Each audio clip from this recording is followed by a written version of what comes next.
My name's Lefty Kreh, and I've been fly fishing since 1947. I was lucky to be introduced by one of the legends of the sport, Joe Brooks. He and I both lived in Maryland, and I was a guide, smallmouth guide part-time on the Potomac River.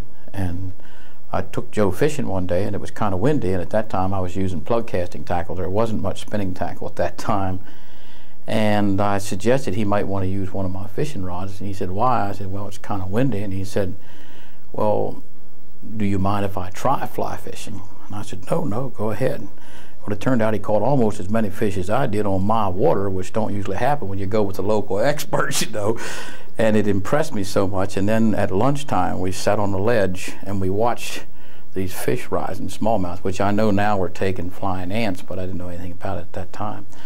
And he put a little black ghost streamer on and took this big fat line and got out, and every time one would rise, he'd drop a fly and he would catch this fish.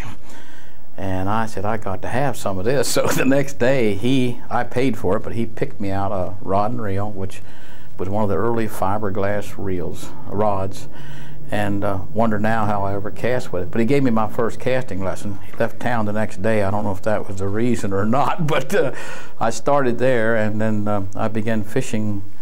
I worked at Fort Detrick, a biological warfare station, and had shift work, so I was able to work a lot of time and be off in the daytime. And I would fish sometimes 10 or 12 hours, and I started this 9 o'clock to 1 o'clock stuff that everybody uses, and I found after a couple hours my arm dropped off, and I developed this method which many people use today, where you bring the arm way back and come way through, and it ended up developing my own system of fly casting. And then Joe got me interested in outdoor writing and got me started writing columns in 1951, and so I've been busy doing what I like to do ever since. Boy, I don't know. If I got paid by the mile, I don't know what my greatest fishing memory is. I know that my favorite fishing is bonefish. I'd rather fish for bonefish. I think when you first go out and catch a big tarpon, something 6 feet, jumps out of the water with a mouth as big as a water bucket, throwing line like a broken fire hose, you just go bananas. It just pales everything you've ever done. But you learn that really tarpon are pretty easy to catch. They'll eat most any kind of fly and that sort of thing. Bone fishing is kind of a mixture of everything. It's hunting, it's fishing. You can use small tackle, but you have to do so many things right in order to score repetitive. Anybody can catch a bonefish, but I used to, for example, if I caught 1 out of 25 or 30 I threw to, I thought that was great. Now if I don't get at least 1 out of 3, I begin to wonder what I'm doing wrong. But it took years and years to get to that. And I think it's the most challenging thing you can do in fly fishing, to repetitively catch fish on a series of casts. I fished in New Hampshire a number of times. I fished here a long time ago. This is 1994. This would have been back in the early 60s. I fished on a river for smallmouth. Well, my best fishing was near a place called North Conway, I think it was. And there's a smallmouth river some miles out of town, and it had that kind of wine-colored water y'all got up here. And we floated this river for about 6 miles, and we caught a huge number of smallmouth bass. Unfortunately, I went back there about 8 years later, and while there were some bass there weren't as many. And is the Kangamangas River, I think, in New Hampshire. I fished there, and I got some really good trout fishing. There was one large pool where there was a series of falls that came down, and it was right along the road. And I stopped to shoot a cover photograph, which I sold years ago with my wife, and I caught about 15 trout out of this one pool. This was back in the early 60s on nymphs, and 4 or 5 fishermen there had never seen a nymph fisherman at that time. Nymph fishing back in the 50s and 60s was really just starting to become popular. Of course, now everybody fishes them. And when I left, I didn't have many nymphs because these Yankees conned me out of all my nymphs. You know? Well, I fish for a lot of reasons. Obviously, I've made it my life's career, and but there's many reasons why. One of the most important things I know is I have fished all over the world. I just returned from the Amazon, and I've been literally everywhere. I find that the more you know about fishing, the more you know you don't know about fishing. I also find that every kind of fishing has its own challenge. The way you fish for bonefish is not the way you fish for striped bass. The way you fish for brown trout is not the way you fish for largemouth bass. The way you fish for permit is totally different from the way you chum for bluefish. And so that when you're a fly fisherman, each species offers its own set of challenges. And to me, the real joy is learning how to do this thing to a point where I feel like I can do it pretty well. And the more you know about it, the less you realize you know about the whole thing. So the challenge, I think, is more than anything else. And I just enjoy being out there. I also like the fly casting. I think casting, I've often equated fly casting to, if you spin cast or plug cast, you do that to get the lure out there so you can bring it back through the water. But fly casting is so much fun that you can just go out on the lawn and fly cast for fun. It's kind of like shooting a bow and not have to walk after your arrows. Got married in 1947. Me and my wife didn't have enough money to buy mosquito underwear. We were really poor, and we needed money. And in addition to her working and me working, I did a lot of trapping and also fly tying for companies. Well, Orvis was one of them, but not the Orvis it is now. And there was a place called EK Tryon in Philadelphia. So I did production tying, and what happened then was they used to have little tiny Chinese or Indian necks, and when you tie, the feathers were shaped like a triangle, so you could make about 2 turns, then you had to cut it off and get another feather because the hackle would just go down like this. Eventually I got into tying just for myself and friends, and I developed a fly called a Lefty Deceiver, which is one of the most popular flies. In saltwater, it is the most popular fly in the world today. And what it came about by, I was fishing in Chesapeake Bay in the late 50s, and so many flies, when you cast them, the wing gets underneath of the hook and ruins the cast. What I wanted was I wrote down a criteria for what I wanted. I wanted a fly that the wing would not go under the hook and foul the cast. I wanted something that you could make adjustable in size and color, and I wanted something that would cast easily and give you a fairly good sized profile, and most of all would have a bait fish shape. What I ended up with was making that deceiver, and what it did, I put the tail out here and then I put the collar around that so that it prevented the tail from coming back in and tangling. And when you lift this thing out of the water, the wet fly almost becomes like a knife blade, and so it has no air resistance hardly at all. And that became the fly that I developed most, and the fly that I use as much as any today is called a Clouser deep minnow or a Clouser minnow. And I believe in saltwater, for example, if you have Clouser minnows, Lefty Deceivers, and popping bugs in different size, lengths, and color combinations, you can go almost anywhere in the world saltwater fly fishing, whether it's on the deep sea or whether it's fishing for bonefish in Andros Island or at Barramundi in Australia, and you'll have flies that will do the job. One of the things that I see as a trend in fly fishing today, in saltwater fly fishing, is that many trout fishing writers are now discovering saltwater. And many writers like to have a niche. And they're going to seek a niche, and what they're going to do is they're going to bring confusion to saltwater fishing, because what they're going to do is start identifying all the species of creatures in the seas and using all these Latin names on it. Their books are going to look like Italian menus when they get done. Italian restaurant menus. What's going to happen, they're going to start to complicate this like they did trout fishing. Trout fishing really is not nearly as complicated. You can have 10 trout flies go all around the world and catch most everything, even most of the time during even specific hatches. The same thing's true in saltwater. You can, with 10 flies at the absolute most, and you can use even less, you can go anywhere and be ready for just about any situation. I see that in 1995 and on, there are going to be trout fishing writers come into this that are going to try to really complicate and make this thing so much worse than it is. It really is very, very tough. Most fish just want a place to hide, some groceries, and a place to rest. And if you can give them the right kind of groceries, and they don't speak Latin, they don't have to know all these Latin names, we're going to find that people are going to tend to complicate this sport, and it's not complicated at all. Yeah, the interesting thing about literature in fly fishing is probably more books have been written on trout fishing than any other outdoor subject in the world. Maybe birds might be the only other thing that birders. The interesting about fly fishing, particularly in this country, as far as books are concerned, is that most books are how-to manuals. It's how to fish nymphs to catch bigger fish, or how to fly cast, or something like that. Those are the books that sell. Unfortunately, what I call pretty writing books don't sell well. It's unfortunate because it's a wonderful way to spend an evening. I find that the guys who are really hardcore fishermen almost never read the well-written books. They want really books that are telling them where to go, what to do, or how to do it better. My favorite writer is Charlie Waterman, who is really a mix of the two. Charlie Waterman's about 76 right now. He has an English degree. In fact, I believe he taught English at one time in Florida.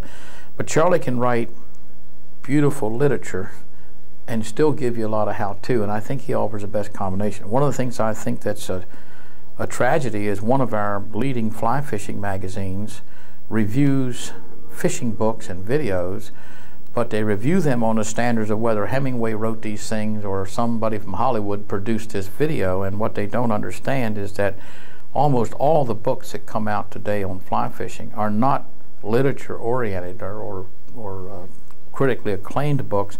They're really books to tell you how to do things, and they judge these books on how well the lighting and the sound effects and the editing is on the video, rather than what did the video tell you or what did this book tell you. And they'll do a long two-page thing on a river keeper of 1870 on the River Spey or something like that, which nobody's reading anyway, and then give you a two-sentence thing on a major book on how to do something. And I think that most people in fly fishing aren't interested in the real good books. Nick Lyons, for example, published a book called Fishing Widows, which I think is one of the most beautiful books I've ever written. I actually got tears in my eyes on one of the stories. And at the same time, Mark Sosa and I did a book on knots.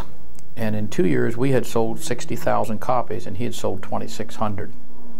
And it shows where the readership really is. Not that it's good, but that's what it is. The book I'm talking about is called Fishing Through the Midlife Crisis. The book is successful, I think, only because it was promoted by the New York Times, where the author works.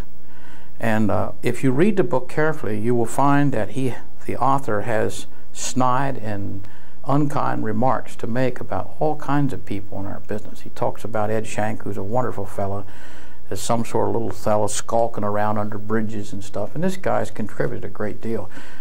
We don't know what this author's contributed except this book, but he certainly hasn't been kind to people in the field. I got the opinion that he was kind of jealous of the people in the field that already knew.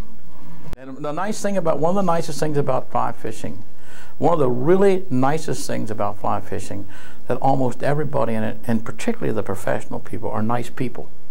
In most fields where people are competing for a dollar, whether you're running the business selling hats or shoes or whatever, you really don't help the other guy.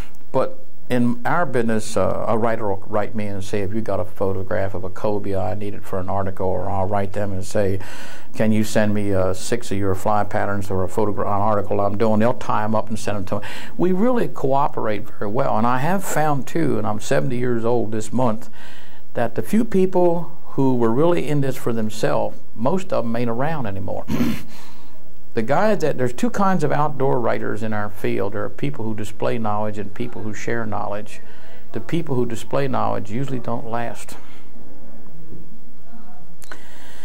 A good fly fishing companion is what makes any good companion. They want you to have as much fun as they have.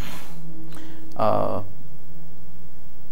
good companion is one that you enjoy their company, and they don't put pressure on you to do anything. One of the worst companions, to answer that in another way, is the one who wants to try to beat you all the time. I find that one of the good things about fly fishing, there's no real competitive spirit in most people. You can find tournaments all over the world, but if you accept the Florida Keys, where they use tournaments for economical reasons, you find very few fly fishing tournaments in the United States. As a matter of fact, there's a World Fly Fishing Championship that goes all over the world. They have never been able to attract even second-rate fly fishermen from the United States to participate on the team, because in America, fly fishermen like to help each other. They don't like to try to beat each other. And I think a good companion fly fishing is someone that enjoys the same thing you do and wants you to have as much fun as they're having. Fly fishing is going to get better. I've been writing since the early 1950s. I can remember streams in New England and New Hampshire that you wouldn't have wanted to even wade in. Today those streams are beautiful. The Chesapeake Bay where I live is now a clear, clean body of water, really clean compared to before. When I first started writing columns, you could not get people interested in protecting a resource. Now we've got NECA up here, we've got coastal conservation commissions, we've got fishing groups organized. We just got a great netting ban in Florida. We've got more snook and redfish in Florida now than we've had since the 1960s because we've cleaned up the water and we're started to manage the fisheries. Most commercial fishermen are what I call buffalo hunters. They are going to shoot the last buffalo, or they're going to take the last fish and go get another job. And we have for many years, as fishing non-boaters, so to speak, permitted this to happen. We finally realized that if we don't protect this resource, and I don't have to tell you how bad the Grand Banks are and what your fisheries are up here now, and this is all over the world, not just here.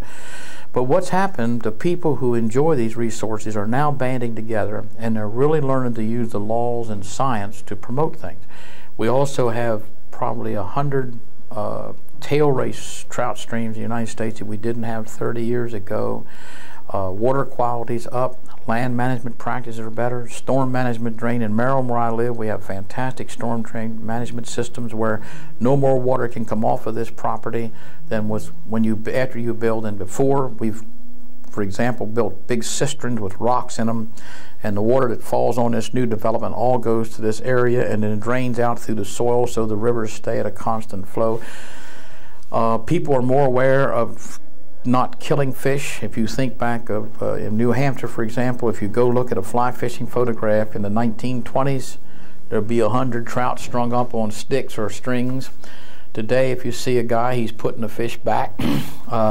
We have become much more responsible about our resource. And I like the fact that women are really joining the sport.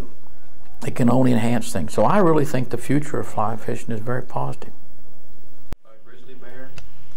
One photographer said there, I said, "Oh my God, what are we going to do?"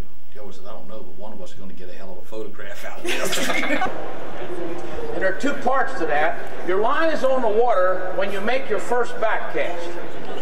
And one reason many people do not catch trout, particularly dry fly fishing, is they'll raise the rod up and leave some of the line on the water.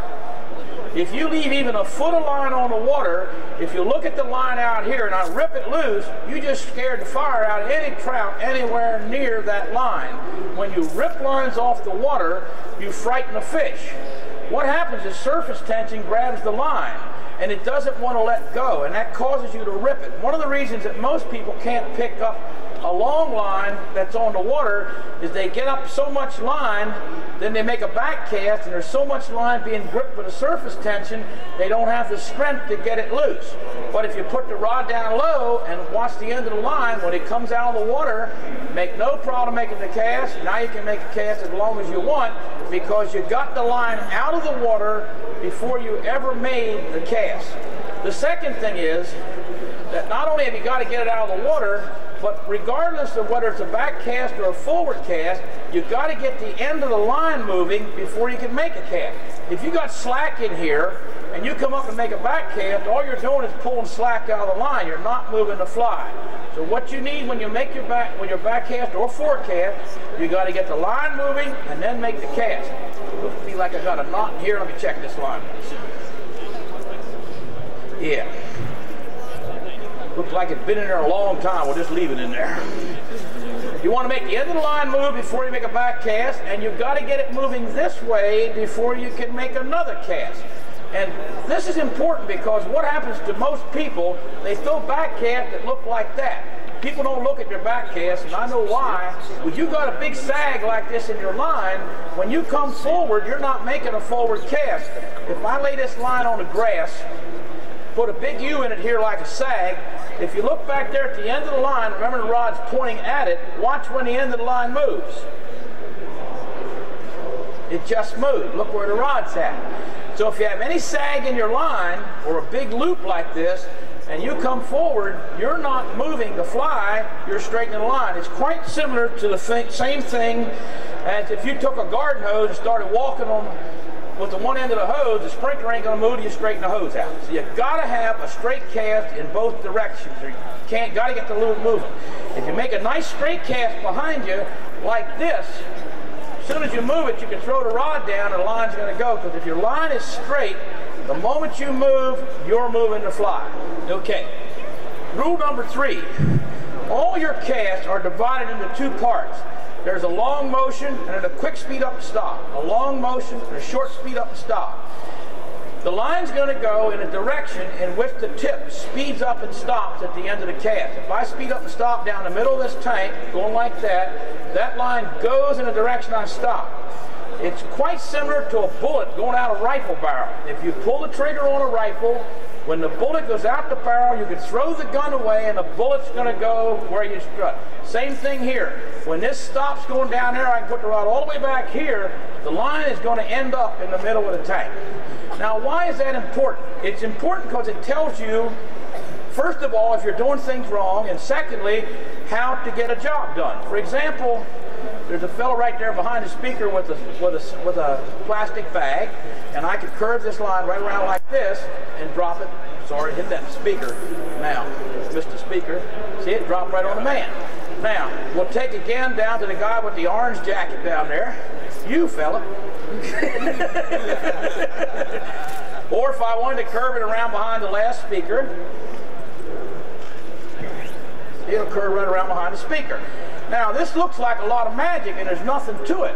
The line's going to go in a direction in which you speed up and stop early in the game. They come forward and don't do anything. For some reason, we can get this one. This one is harder to come by. But stay with it and leave plenty of time every time it falls to the water or ground in front of you and back of you. Stop and think. And after a while, one of them will just go like that, and all of a sudden lights will come on. You'll see what's happening here, and the hauls are really making your line shoot off. Once you think you got this down, stop and say, okay, I'm not going to let it hit the grass. I'm going to try to keep it in the air, and it'll happen a couple times. Then you'll push instead of pull, put it back on the grass, work on the grass again, and you'll find that most of the time, in about 15 minutes, you can learn to double haul or teach somebody. Suppose there's a wind on the right-hand side. You know as you come forward, you're worried about the fly hitting you.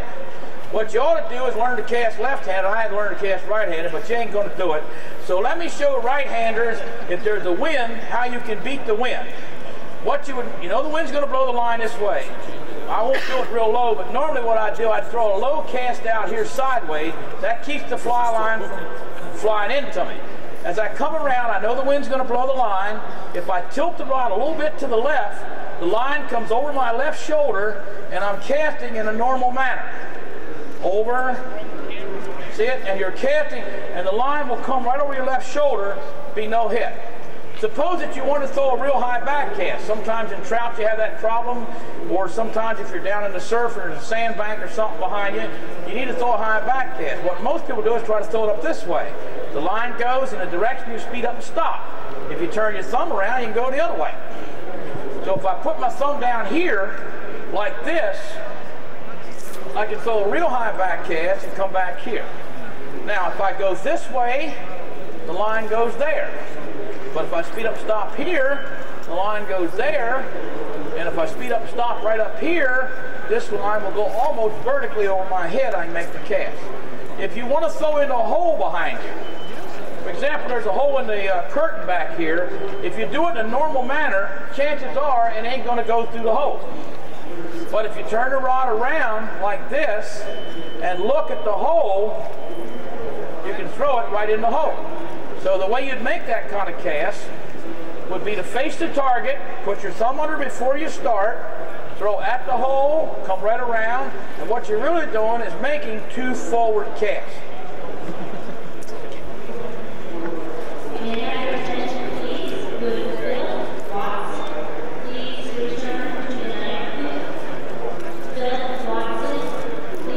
if you're dry fly fishing, you know that when you dry fly fish, you really want to have some little zigzags in your line and leader so you get a drag-free drift. You want to have something that in the line on the water looks something like this.